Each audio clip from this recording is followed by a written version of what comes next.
18.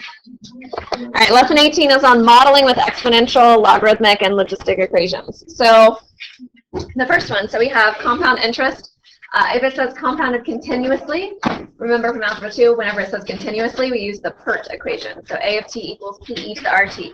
But if it says compounded monthly, daily, yearly, whatever, that's when we use the A of t equals P times 1 plus R over N to the NT. Okay, you need to know both of these formulas. So if you have not already memorized them, you need to. So definitely memorize. All right, so the first one says, Hannah invests $5,000 in an account that pays 8.5% interest per year, compounded quarterly. Okay, whenever it says 8.5 interest per year, but then compounded daily, quarterly, monthly, whatever, it's not actually getting 8.5% at the end of the year. Okay, what they're doing is they're dividing that 8.5%. So in the formula, they're taking the $5,000 and they're doing 1 plus, so you're going to have 0.085, and they're dividing it by the number of times you're compounding each year. So they're dividing it by 4, but then they're compounding it multiple times a year, right? So you're going to raise it to the 4 times, in this case, 3. So if you needed to write down the different things that we had an initial amount of 5,000, our number of times each year was 4, our rate was 0.085, because that's how we write percents in math. And the time that we're investing is 3 years. So those are all of our givens. We were given all of those different things. Yes?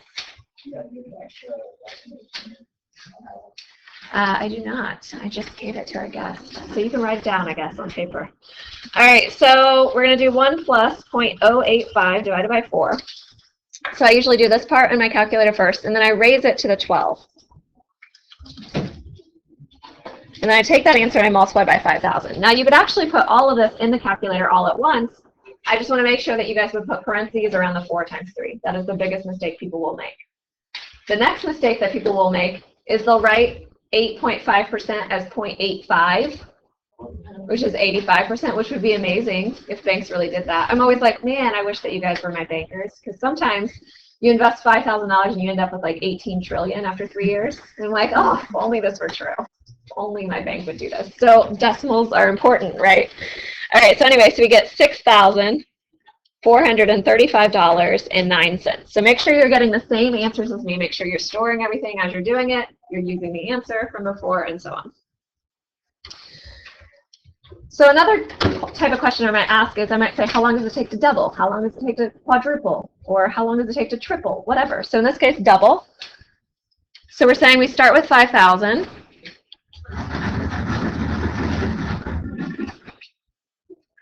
It's still compounded quarterly, so n is still 4, but now we're finding how long it takes to get $10,000, right? Doubling. So when I divide by 5,000, Jimmy Johnson, yeah, he's right there. He just came here. He's just missing his favorite class, you know? All right, so when you divide by 5,000, you end up getting 2. That will always happen. When you're finding how long it takes for something to double, every time you divide by the p value, you get 2, right? Does it make sense?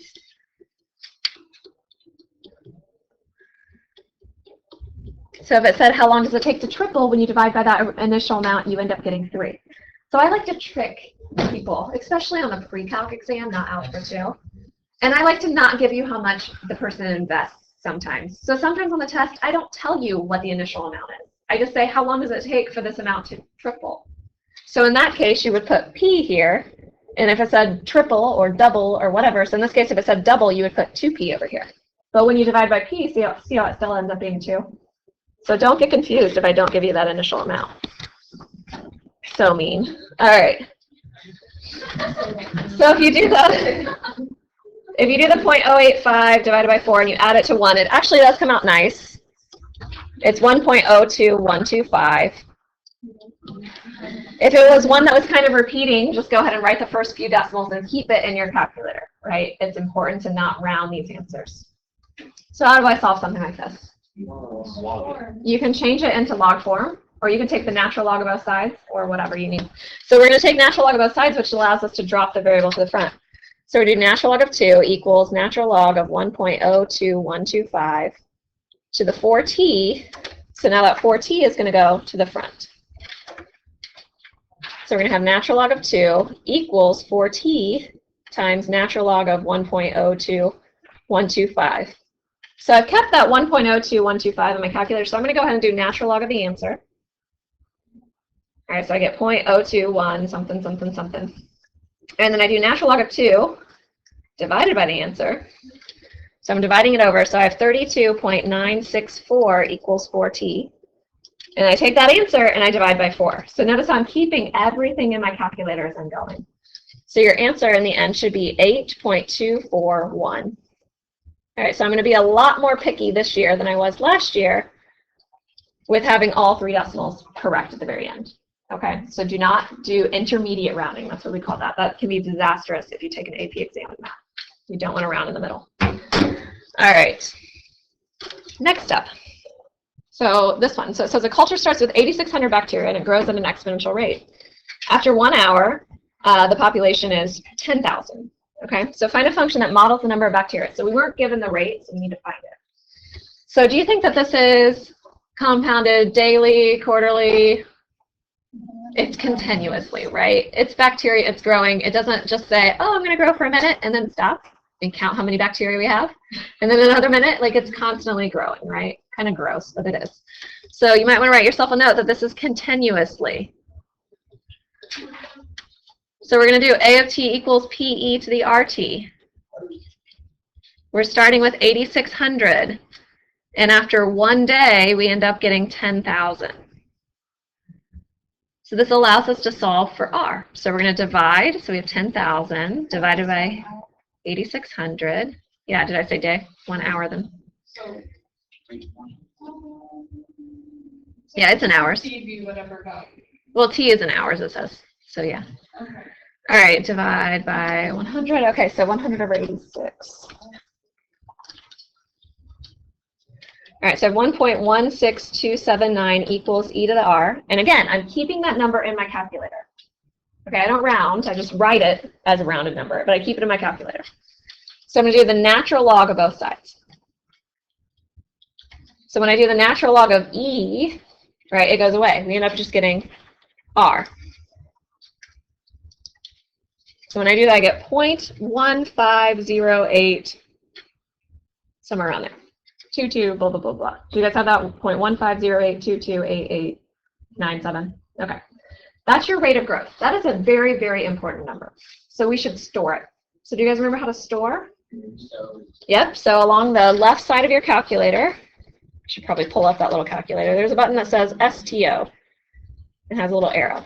So we're going to hit that button. So we're going to hit store. And we can store it as any letter in the alphabet. Now, we already have A of t, meaning amount. So I'm going to store it as B. Or R for rate, or whatever you want to do. So I'm going to store it as alpha B. So I hit alpha, and then I do B is kind of, you see, like, mine's in green. It might be yellow for you guys. It's my apps button. So alpha B, and I hit enter. So now anytime I need that, it's now stored as B. You guys all get that? All right, so when you rewrite your equation, you can write it a couple different ways. You could say A of t equals 8,600, and you could say e to the, your rate is B times t, like that. Or you could put in that rounded answer. Just make sure you know that you've rounded, right? So you're not actually using that in your computations to follow. Do you guys understand what I'm saying?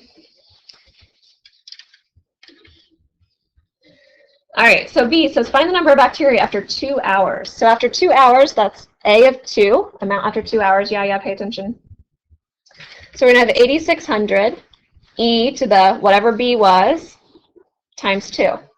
So just make sure that B and 2 are going to be raised. So we're going to do 8,600 e. You could do answer times 2 or B times 2. Right? And we end up getting 11,627.907. All right, this is bacteria. Bacteria is just like humans. You can't have like part of a bacteria. So we don't say like, oh, there's 11,627.9 bacteria. We either round up or even round down. It doesn't matter. I don't get into the debate on whether you round up bacteria up or bacteria down, just like humans. So whatever you want to do, I usually round down. It doesn't matter. I'll grade both. All right, so C, after how many hours will the bacteria double? So again, I'll constantly ask you, how long does it take to double? How long does it take to triple? How long does it take to quadruple? You should know how to do all these problems. So if you're going to double, you're going to start with the 8,600. And if you do 8,600 times 2, you see that you're going to get 17,200. And B is constant throughout the problem. T is what we're solving for now. So B is a number that we've stored, and T is a number that we're trying to find. So when we divide by that 8,600, this is what I was talking about. Every single time, if you're saying how long does it take to double, that ends up being 2. If I said how long does it take to triple, what does it end up being? 3, right?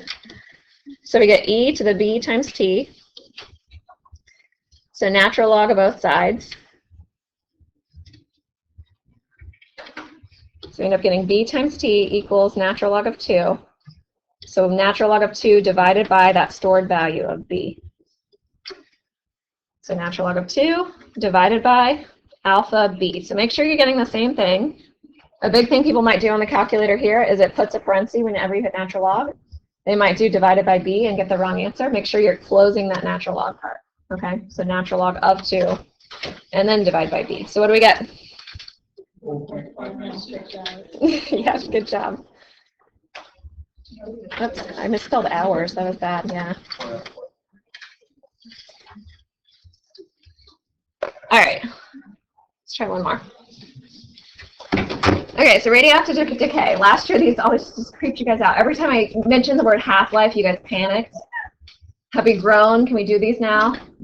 Feeling better about these? I think you can do them. All right, so the mass M of T remaining after T days for a 40-gram sample of thorium-234 is given by M of T equals 40 e to the negative 0.0277 T. So I gave you the formula. So 40 is the initial amount. Your rate of decay is basically given to you, right? Negative 0.0277, right? So we're good. So this is how much of the sample will remain after 60 days. So T was in days, so we're good. We don't have to change it to like months or years or anything like that. We have 60. So we're going to have the amount after 60 days is going to be 40 e to the negative 0.0277 times 60. Okay, so when you put it into your calculator, make sure all of it is raised. So we're going to have 40 e, so negative 0.277. Oh, negative 0.0277. I almost got it wrong. Times 60. Oh, my calculator's not liking me here. All right, what'd you guys get? 7.590. 7.590, and it's in grams. So it says after how long will only 10 grams of the sample remain? So it's not quite 60 days, right? Because we've already decayed past 10 grams at that point. So it's going to be less than 60 days. So we're going to find it. So we're going to say, well, when do we have our amount after t days is equal to 10? So I have 10 equals 40 e to the negative 0.0277 times 60. Oh, no, times t. All right, so I divide by 40, so I get 1/4 equals e to the negative 0.0277 t. And I take the natural log of both sides. So when I do that, I have the natural log of 1/4 equals negative 0.0277 t. So I find the natural log of 1/4 divided by negative 0.0277. Okay, and that was not like a rounded answer or anything. That was the number that they gave us. So we're good. We don't have to like go back and find what that number was. All right, so we get 50.047 days. That's weird. Okay, and the last one, find the half-life. Well, what does that mean? Find the half-life. The half-life is how long it takes for half of it to go away, right? So easy. We're saying we started with 40, and we want to end up with half of that, 20. So even if we only had p as our initial amount, we would put half p on the other side, right? So when we divide out by p, we always get 1/2 there. So we're going to do the natural log of both sides. So I get negative 0.0277t equals natural log of 1/2. Sometimes on your calculator, if you have a very similar equation to the last one, you can do second enter. It pulls that last one up, and then you can edit. So I just changed the 4 to a 2. So I end up getting 25.023. Does it make sense that it's half of that? Yeah, because we found how long it took to get a fourth of what we had originally. So that's half twice, right? So it makes sense that it's half of that last answer. All right, so obviously we're going to do some more things. We're going to do more radioactive decay, something called Newton's law of cooling. We're going to do log scales, so like pH, Richter scale, decibel scale. There's lots of things that you can do with logarithms. So we're going to be doing all of this next time. All right, let me pass out your homework, or tell you what your homework is.